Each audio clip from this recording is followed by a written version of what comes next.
What we want to talk about tonight is some concepts.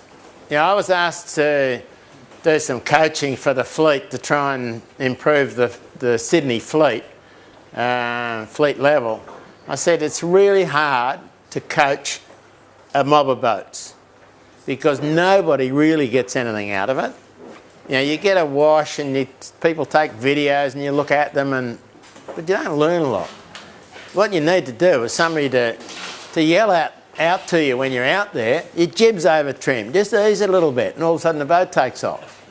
Or your mainsail's on too hard, just ease it a little bit, and you get used to looking at and doing it in real time. So I thought during the goblets, if I can talk to guys either when you're racing, but you've got to agree to this, and I'll try and get to everybody and do some stuff, and you're going to race, 4 nights in a row or something? 5? Yeah, so if you did that, you'd all get something out of it. But, if I give you a debrief, like 2 hours later, or the next day or something, you've forgotten. I say to you, do you remember when you were in there Shark Island and somebody was burning you off, you had the jib onto her? Duh, no. I mean, you don't. So I've been working with Michael Morris just one-on-one, and we've got a fair way up the track with all sorts of things, and you can see sometimes their performance is right up there and sometimes not, and sailing's like that. But it's a very complex sport. It's not rocket science. It's getting a lot of simple things together. And how you monitor your performance is critical as well, because a lot of people just look at the race results. If you come like 15th every day, they go, oh, we're hopeless. But there's a whole bunch of things that could be wrong. So when I think about coaching somebody, I've got to break it down into a whole lot of little boxes. And the boxes are, to start with, the equipment. And I'm a sailmaker for 25 years, so I know about sails and I know whether they look good or not. So if your performance is I've got to stand on this side. That's the crook black pet. Hey? Yeah, but we've got the cameraman calling the shots. Do you want to turn this a little bit? Sorry, boss. Please keep it in audio. So if this is a graph of your performance, and you start down here and you know nothing, and you start tuning your boat, and you get up to here, and it plateaus. And it doesn't matter what you tune or what you do, you don't get any better. Now I'm talking about speed now, just speed. So, but everybody else is up here. And I come and have a look at this boat, he says, I can't get performance, or I haven't got any height, or my speed's not good, or something like that. And I find he's got the worst looking jib in history. And until he gets rid of that, he stays here. There's a lot of people get stuck in that groove, where they tune, get nowhere. When this jib gets too old and they think they get a new one, all of a sudden they go up to here. And they say, it takes 2 years to tune an Etchells. It doesn't. You just got to put the right equipment on. So you need equipment that potentially can get you up here. Okay? So then the sailing skills. That's the people thing. And the people thing covers steering the boat properly, trimming the boat properly, setting the sails, the mast up, setting the sails, changing gears, all that sort of stuff that makes the boat sail to its potential. So all these things are different things. So we've got to look at them one at a time. And when you're looking at there's 2 things that allow you to win races, in my opinion. One's being a good starter, and the other one's being fast. And when I say fast, I mean fast in all conditions. And fast in a keelboat is you're not going to be faster than everybody else. I'll talk about the reasons why in a minute. Because keelboats have target speeds. You know, they reach a speed, they will not perform any better. So if you sail your boat like up here 100%, and this is the top performance here, and in every wind strength and up pressure bit, down pressure bit, you're changing gears and you've got the boat sailing to its maximum. If everybody did that, you'd all end up the finishing line together. Right? So just forget the wind shifts and all that stuff, but just if you sailed the boat on its maximum performance and everybody hit the shifts or there weren't any shifts, you'd all end up at the top mark together. And actuals do that a bit because they're a boat that has a really good power ratio to hull, to drag and all that stuff. So in a lot of conditions, they all go the same speed. And so what happens if you're sailing along here and all of a sudden you miss a gear change, you make a little loss. And then you start sailing down here. And this guy here is 2 boat lengths ahead. And you can sit there all day and look at this guy 2 boat lengths in front of you and you never catch him. Have you been there and done that? Yeah, I certainly have. When I got out of sailing dinghies and started sailing dragons, and I couldn't believe what the problem was until I started sailing ocean races and realised that all these problems, keelboat problems. So what you're saying sometimes, oh, we're catching this guy. You're not catching him at all. He's making a mistake of the same magnitude as you made back here, and he's coming back to you. Yeah, so you might sail along here and not make any gains. Up here he makes a mistake and then all of a sudden you're level again. So you've got to minimise every little loss that you can, because if this guy is sailing his boat 100%, you never catch up for a loss you make. So it's about minimising your losses. And just watching the racing over the last few days, there's a lot of losses being made in poor trim and not sailing the boat correctly and not setting the gear up properly and all that sort of stuff. So what we've got to do is look at like that bit there, speed is the equipment I mentioned before. So you've got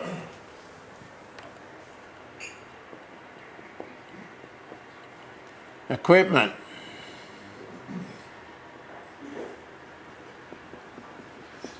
And then sailing skills.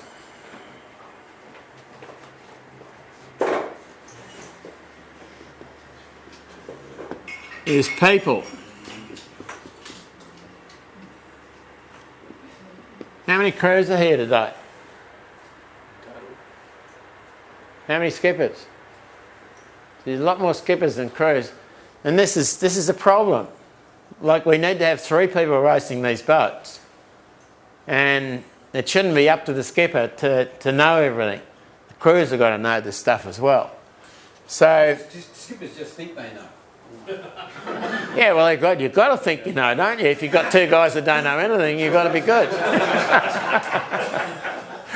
And if they don't turn up to the lectures, they're not going to get any better. So then crew work.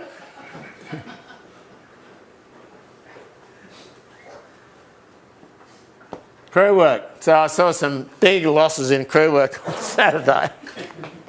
We've had some pretty funny weather. And so crew work, and this is just going out and practicing. Like, you've got to be able to round marks, and you've got to be able to put the spinnakers up and take them down again, and all that sort of stuff. And we don't practice. We don't get time to practice enough. So the only way to get better is to make a list. You know, spinnaker sets, jibes, tacking, You know, make a list of all the things you've got to be able to do, and each Saturday you go out, you should say, we're going to practice our tacking today because it's not good. You know, and when you go out there, for the first 15 minutes, you should just concentrate on tacking the boat better. You know, and tacking is about turning the boat through the wind at the right speed and coming out bang right on the wind, ready for the boat to accelerate with the guys over the side. You know, and you see guys come out of the tack, they've tacked through too fast. You're late. Thank you. I'm glad I caught you. You can go now. Yeah, we're just about to finish actually. So, yeah, you see guys tack the boat, it comes through the wind too fast and they come out like fall over on their side, and then it takes them like 3 or 4 or 5 boat lengths to get up to the right angle heel and up the pace again. So, yeah, the tacking it's not about the crew work, it's about turning the boat at the right speed and coming out accurately. And most people, you know, blame the crew because they didn't get across the boat fast enough, or the jib didn't get on right, or whatever, especially on big boats where it's hard to get the headsails on. But most of the time it's a skipper tacking the boat at the wrong speed. So all these things you can practice, and they're pretty easy to solve. And when you get all this stuff right, you can race. So racing has got a whole bunch of other problems, which are nothing to do with this part of it. This part of it is being able to make the boat perform at its max and make minimum amount of losses from things that you can control. You know, the things that you can control, because you're sitting there holding the sheets and steering the boat and everything, and there's things down here that you can't control, because this is racing's a combat sport. You know, most people, if you say sailing's a combat sport, oh, bullshit, that's where people go and shoot each other.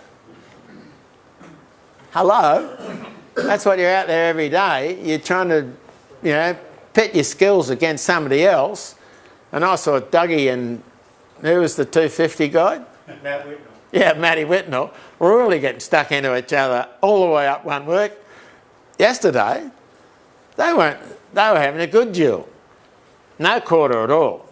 Not, oh, he just tacked on my face again. It happened lots of times. So this is a combat thing. And it's you against like 30 or 40 other people. So there's a lot of things there you can't control, like the wind shifts and the tactical stuff against the other boats. That's something you got to. It's a whole different ball game. This, so it's another subject. So we want to talk about, you know, the boat's performance here to start with tonight. So.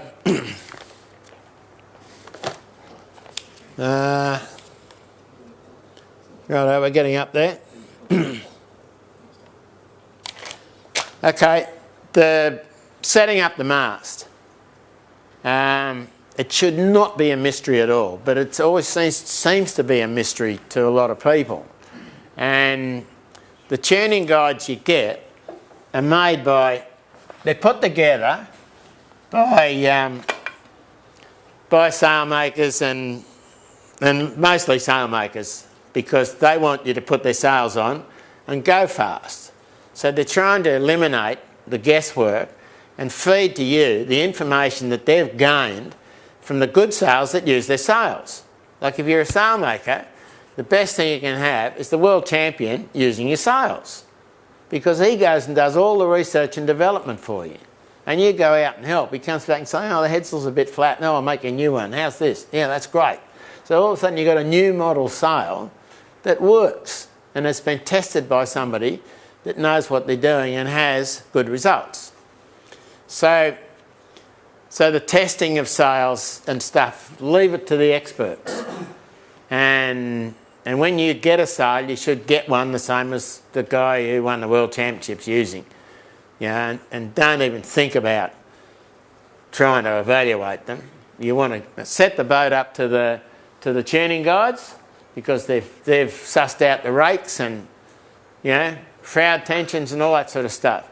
but you need to understand, what you're trying to do. So with the mast setup, like a mast is like this, spreaders on it.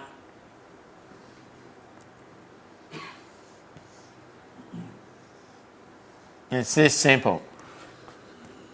Through the deck. So the gate at the deck is important. So what you're doing is you're going, this is a fixed point because it's tied there by those two shrouds. So when you put rig tension on, you're trying to get the rig tension to a level where both shrouds are tight when you're going upwind. So if you do that, you're holding the mast by both spreader tips. The whole middle of the mast here is held by the spreaders. So if you're looking at it this way, here's your spreader tips and here are your shrouds. They're hooked to the spreader. So as the mast starts to bend forward, you're trying to bend the shrouds out of a straight line and you're restricting the bend. So the tighter your rig is, the more you're going to hold the middle of your mast.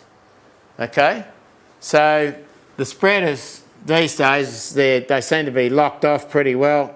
So there's a measurement, I think, can anybody know what it is? From the back of the mast to the spreaders. There's a measurement there, isn't there? I've heard people talk about it, but I've never looked to see what it is. 7 degree angle at the end of the tip. 7 degree to what? Allowance. Eh? 4.5. Yeah, so you can go like this. Yes, 7 degrees. But I think there's a measurement if you put a stick across the spreaders or you put one across the front of the mast and measure to the spreader tips, there's a measurement there somewhere which is saying, like, if this is the front of the mast here, right, and the spreaders are pointing like this, right forward, they're going to load the mast back. So when it starts to bend, it's restricted, right? If your spreaders are back here, 7 degrees, right there, so the mast now can go forward quite easily until it gets to this position, the spreader tip, and then it starts to restrict it. So your spreaders have a big bearing on how the middle of the mast is supported, fore and aft, due to rig tension. Now, if you haven't got enough rig tension and this rigging is slack, when you're going upwind, how the leeward shroud gets slack, then you're only holding the mast by one spreader tip. So the mast then can rotate a bit as it wants to go forward. So that's the deal there. So Coco was out on Michael Morris's boat the other day, and Michael said he likes to just have the leeward shroud panting a bit, which means like he can see movement in it when he's going upwind. So that sort of says to me, from a tuning, like I'm an expert at tuning boats, and that says to me that he likes to have the mast moving a little bit, not rigid. And I can believe that, because most rigs, if you get them too rigid, the boat hasn't got any automatic life to it. It's too bound up. So I would think that having one of the shrouds at that level is probably good. Now, it makes sense to me. So whether the rig tensions you've got, do that or not, I'm not sure, because I haven't been involved enough. But I would say set it up to the rig tensions, the cap shroud rig tensions.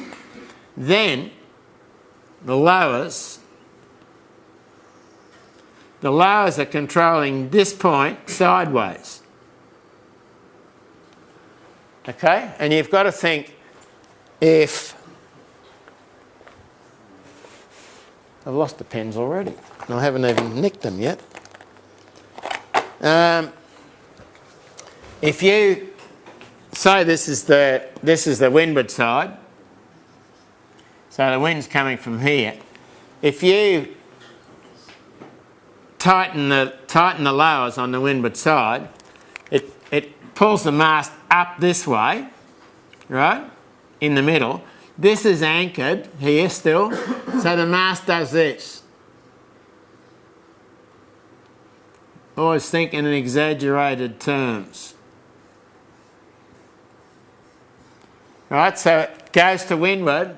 The head goes, because this is anchored here, the head falls off to leeward. Correct? So when you do that, it gives the boat life. Just any boat gives it life. The side effect is lack of height.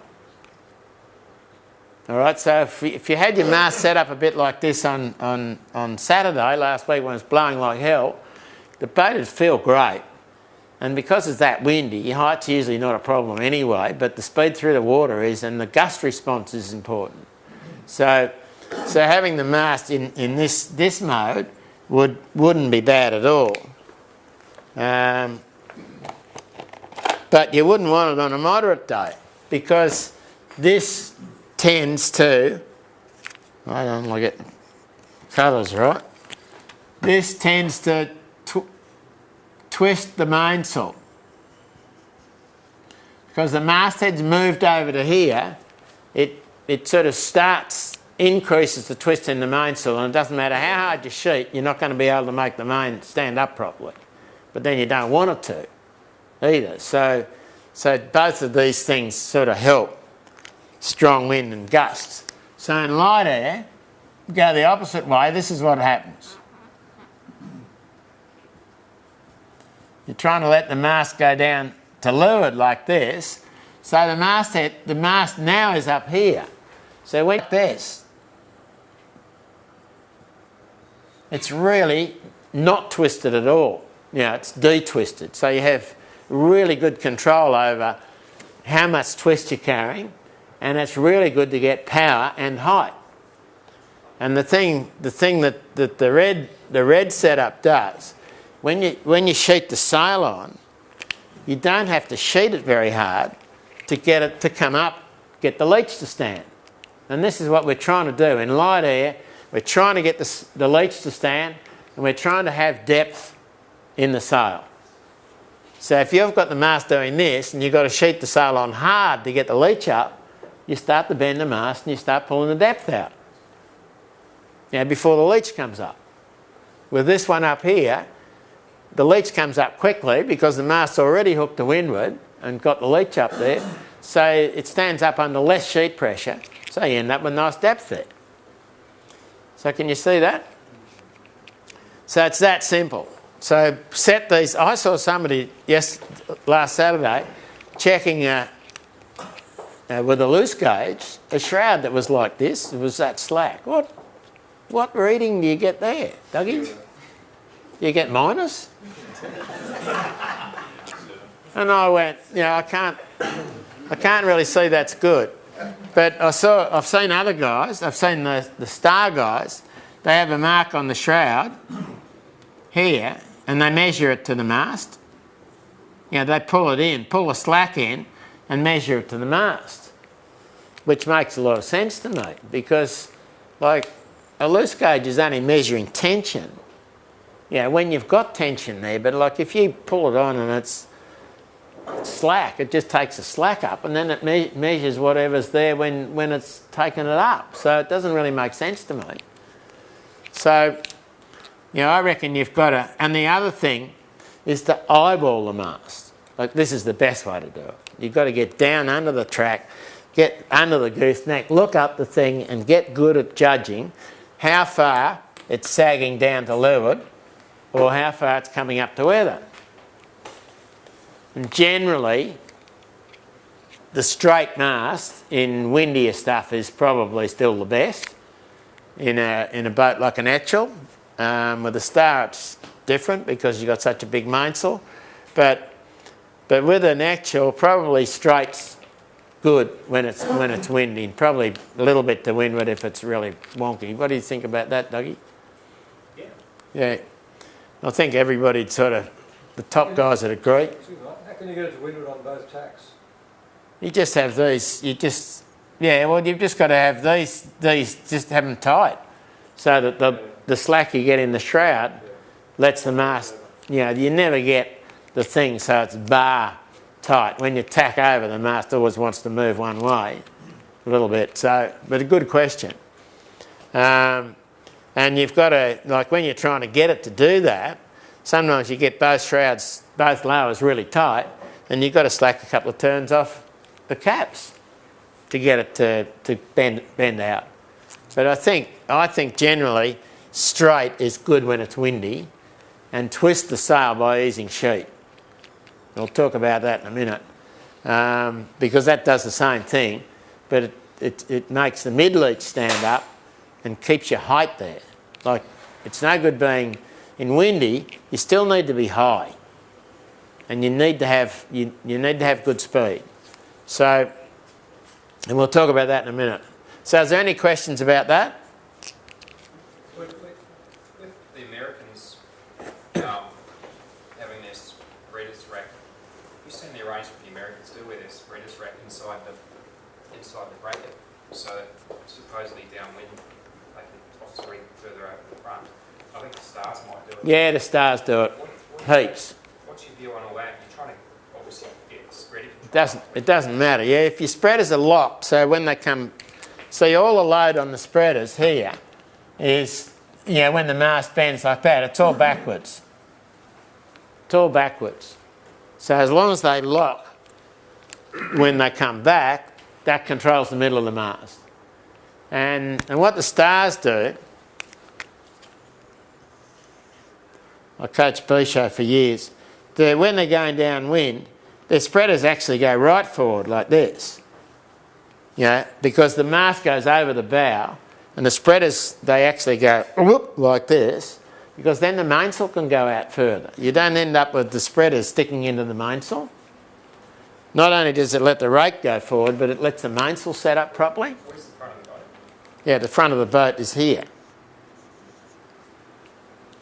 And So lets the top go more yeah, up the bow. yeah.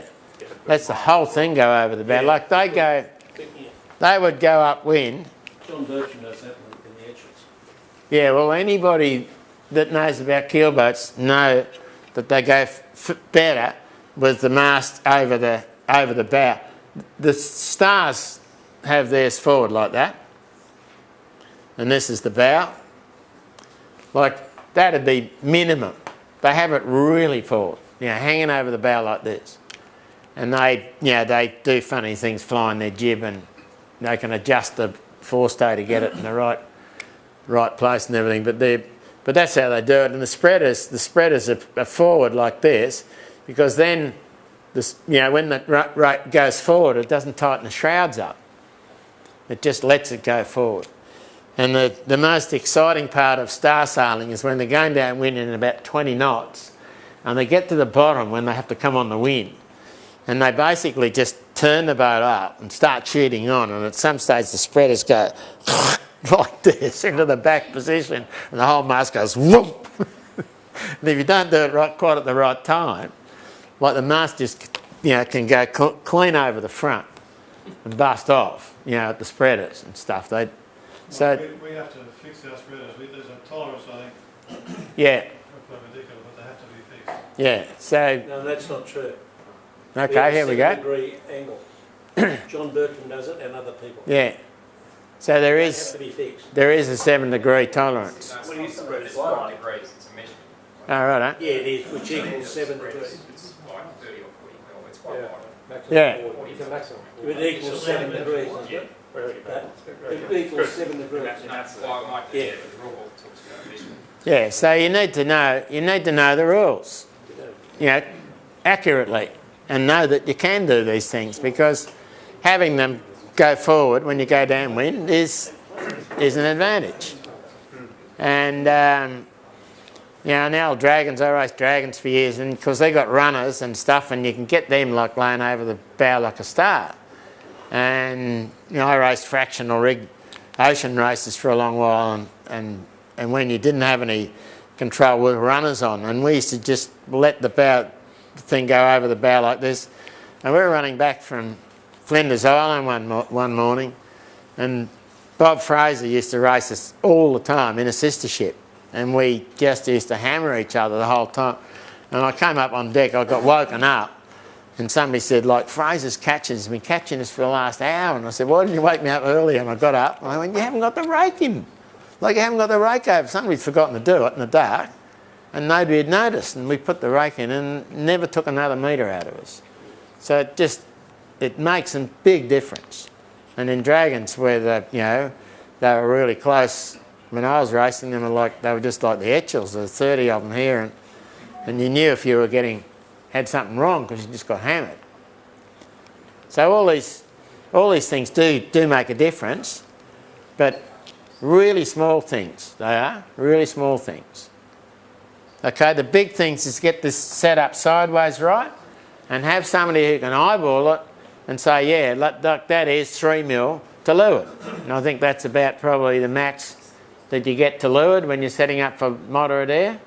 Anybody got any comments about that? I think you get more than that. Yeah, Hey? probably a bit more than that. More? Righto. 20 mil. Yeah, I'm open to learn that. So, like this much? 4 or 5 centimetres? And you've got to get good at just looking up and knowing that's what it is. So, and once you get it right, you just get the stage where it's windy, we put on 4 turns, and when it's light, we take off 4 turns. So the calibration of your boat is quite important. Now the next thing is the mast step. And I've often wondered what shifting the mast step forward like 10 mil makes, what difference it makes, because the wind doesn't know you've done it, and neither does anything else know you've done it. But what does know you've done it is the way, like your mast gate up here is like this, and you've got your chocks coming up. How do they come up? Like this. Step forward. Yeah, like that. And the mast comes up through the deck here. So when it leans forward, like it hits the chocks, if you have the mast too far aft, and when it's windy and you're using a lot of backstay, and you start to get overbending that low down, you can't get enough chock in to hold the mast. Right? So you have to move the mast forward half an inch down here so that the chocks work properly. And as far as I can see, that's about the main reason for doing it. Any comments? There's a whole bunch of theories on it, but I don't think any of them are relevant. When I was working with Judge Smith, like he used to shift his, but this was the reason. The mast is pivoting around the gate, right? So if you move the step either fore or aft, by 10 mil, and if the distance between the floor and the cuddy was, let's say, 1 metre, and you had another 10 metres on top, then you're going to move the tip of the mast, all other things being equal, by 10 times as much to the top, right? Yeah, So that's what you're trying. but the major thing is that the chock works in its range. Like I've watched this with Michael's boat, and you go and put some more chock in. I got it all in, and we'll talk about mast bend and sail configuration in a minute. Fletch, there was a popular thing for a while, I'm not sure where it is now because it changes, and to bring the base of the mast aft in light airs and get pre-bent, so you can choose. Yeah. Same thing as Just- the same. yeah. Drops to the back. Like all these things become popular because people talk it up, Yeah, right? but it didn't seem to, not everyone did it, none people do it, and some people Yeah. did it, and some didn't. Because people have got different sails. Like some people have got sails that when you pull the backstay on, they're really deep here. So in light air, you need to get the master bent. Other people have got sails that aren't deep there, so they need to put the chocks in. So when I come to trimming, I'll talk about you need to know how to read the creases that are showing in your sails and read the depth properly, because I've watched a whole bunch of boats out there and they're all different. They've got different luff curves. There's a whole bunch of different model sails out there. Some are better than others, but if they're all set up correctly, they're all pretty good. There's one bad sail out there, and is Coco here? He said he was going to come. It's one of Coco's sails, and it's the PC minus, and it's really, really flat in the head. You know, up in this area here, it's really flat, and you can never get the leech to stand properly, and that is a sail that really restricts your whole performance. So Coco heard that I was working with Michael Morris, and all of a sudden Michael got a phone call from Coco and said, "Oh, I hear you've got a problem with that mainsail. I know how to fix that. I'll come down and recut it for you." And he did, and it's perfect. Is it a PCF? It's a PC minus, whatever that is. And it's a PC minus says to me that it's got a minus in the luff curve somewhere. And I think it's up around here. Because the computers, you know, their computer sails, the computer designed sails, they all have they have a model, and the computer puts a luff, you know, some points down here for the luff curve, and then, you know, if the mast's a different mast or something, they might just put plus 5 mil from here to here and fare it in. And if it's something else, they might, you know, somebody gets a thing like, I think these PC minuses, they're used a lot in San Diego where it's really light air all the time. Huh? Yeah, possibly a different mast. So they had this minus, but then they brought them over here where we're sailing in windier conditions and with different masts, and they're just shockers. So, and there's not many of them left, I don't think. Who was the 5'9"? I've got some numbers written here. Was it 393 or something? And had a new sales on last week.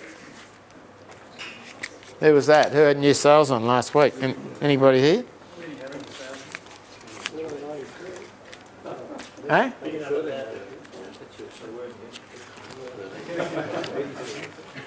I'll find it here in a minute. Yeah, 1393. Who's that? Huh? Rupert? You? I know you. Yeah. You used to be a good dinghy sailor.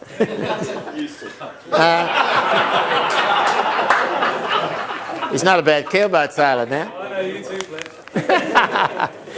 Well, those sails look really good. Yeah, good trimmers. And I suspect,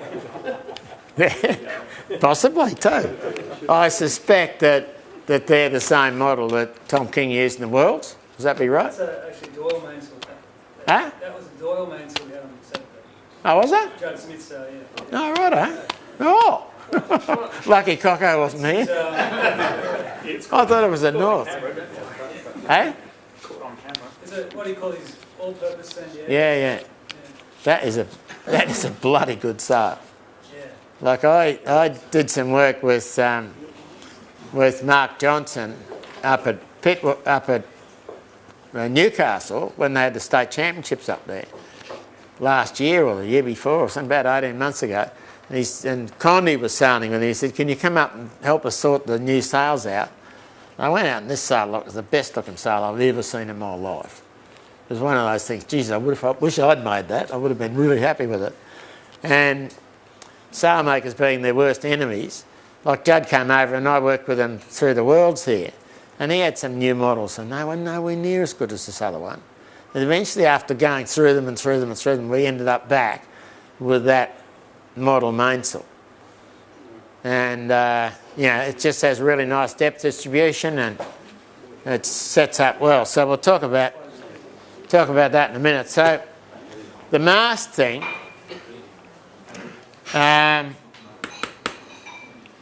shifting this backwards and forwards, it does change the rake a little bit. It'll do, whenever you do one thing, it affects a whole bunch of other things. So as soon as you shift the butt forward, you're probably going to have to use different calibrations on your backstay, your sheeting marks are going to be different. Everything, a lot of stuff's going to be different. So the level a lot of people are at the moment, I would suggest you're better off get a nice standard position for your mast step, leave it there. And get your, like there's so many other problems, sail problems and setup problems that these things are just a minor detail. You know, and half of this setting boats up is being in the ballpark. You know, and you see, I saw Dougie come out in the weekend. Have you been racing before this year? Yeah. You know, I don't know your numbers. I don't know anybody's numbers, but you know, I saw you out there, and like he just blitzed that on Saturday, and that's, you had a really good setup for it. So a lot of other people didn't have a good setup for it, and it wouldn't have mattered where you had the mast step. Your setup would have beat anybody else's setup out there, and the 250 boat. Who was that again? Maxie. Nat. Yeah, I saw Max out. I saw Max out watching. Yeah, in his gorgeous boat. Yeah, his setup was good too. Like really looked really good. There was another boat came into the picture during the race. Who was that? Eh? 1401. 1401. Yeah. Yeah, all of a sudden I spotted another boat that was sort of starting to get in the picture. When these... Hey? Started early. Yeah, early last year. But We had a bump into someone. when the other guys started to get into grips with each other, I think you started to put a few shifts together, you know, apart from them, and you started getting up to them. But you must have been going pretty well too. All right. So this is my thinking here, is to get a mid position for your step, leave it there, calibrate your backstays accurately. So who's got a number thing on their backstays? Put your hands up, who's got a number one? Few? No? I've got it on the control line, the course backstay with Yeah. three different, but no measurement on the exact backstay. I think you've got to have a measurement exact for backstay. Like, I even got Judd Smith to put one on. He just had you know, the marks on the, you know, about this far apart, and probably knew where they were and stuff, but I said you've got to get a number backstay thing. And when we started to tune the boat up out there, he wasn't very good at sailing out in the bumpy water. And you had to set him up with, you know, more depth, a little bit of twist, and let the boat roll. He wanted to crank it on and point, and you can't do that out offshore. So the offshore sailing is completely different to inshore. And I've sailed a lot out there. And we got a position, and we did a lot of two-boat tuning beforehand. And we had a set of marks. I said, like, whenever you have a speed problem, go to that backstay setting. Because it was a good average depth that if you sheeted the sail up, twisted it a bit, sheeted it on, well, it covered a really big range. And he said a couple of times they got into trouble with their speed and height, and he just said, go to the Fletch settings. And it's funny, because we always used to have this on the Etchell I raced and the Solling I raced. A lot of boats I raced, where you have just a good average setting. Okay, let's go there, settle down, steer the boat, trim it, and just get the feel back. You know, because the real good speed is only a little bit either side of that. Yeah, and you've got to feel for that. You know, and it could, but if you're out here somewhere, like you're feeling in the wrong place, you've got to be exactly in the ballpark all the time. So you've got to get used to going out, okay, went out there on Saturday, it's 10 knots. We should be on this number with the backstay to start with, because we know that's where the boat goes fast. And like a centimetre on the backstay makes a massive difference to the setup on the mainsail. Like you pull on a centimetre, I'm looking from off the boat, I can see the depth change, like this. And a lot of times, when I say, get a bit of backstay on, yank. Whoa, not that much. So you've got to get used to what is a significant adjustment. And it's what I do with people when I start working with them.